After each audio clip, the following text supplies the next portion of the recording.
Bharatiya Janata party में सब कुछ ठीक नहीं चल रहा है, इसकी खबरें अक्सर आती रहती हैं। हालांकि बीजेपी आलाकमान डैमेज कंट्रोल में लगा रहता है, लेकिन इसी बीच अब एक ऐसी खबर आई जिसने सभी को हैरान कर दिया है और अटकलों का बाजार गर्मा गया है। तो आखिर क्या है मामला जिसने मचाई हलचल, देखिए रिपोर्ट।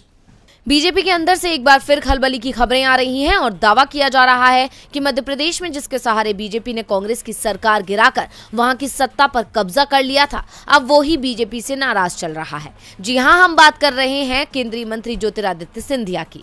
बीजेपी आलाकमान और सिंधिया के बीच खटपट की इन अटकलों को हवा उस समय मिली जब भाजपा कोर कमेटी की बैठक में शामिल होने पहुंचे केंद्रीय मंत्री ज्योतिरादित्य सिंधिया बैठक से पहले ही अचानक निकल गए, जिसके बाद से सियासी गलियारों में चर्चाएं तेज हो गई हैं कि सिंधिया और बीजेपी के बीच सब कुछ ठीक नहीं चल रहा है। दरअसल मध्य प्रदेश में आगामी 2023 के विधानसभा चुनाव को लेकर भाजपा अब एक्टिव मोड में है।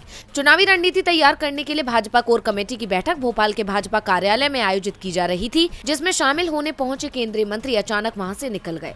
हालांकि ऐसा करने के पीछे का कारण उनकी तबीयत खराब होना बताया गया, लेकिन कयास है कि सिंधिया ग्वालियर जिला अध्यक्ष अभय चौधरी की नियुक्ति से नाराज चल रहे हैं। हाल ही में हुए प्रशासनिक फेरबदल से भी सिंधिया नाराज हुए हैं। शायद यही वजह है कि बैठक के शुरू होने से पहले सिंधिया वहां से निकल गए।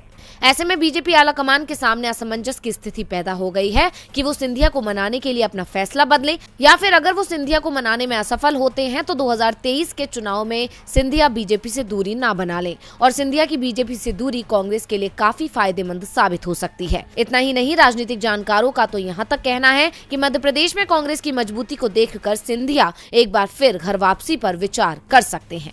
डीवी लाइव की रिपोर्ट।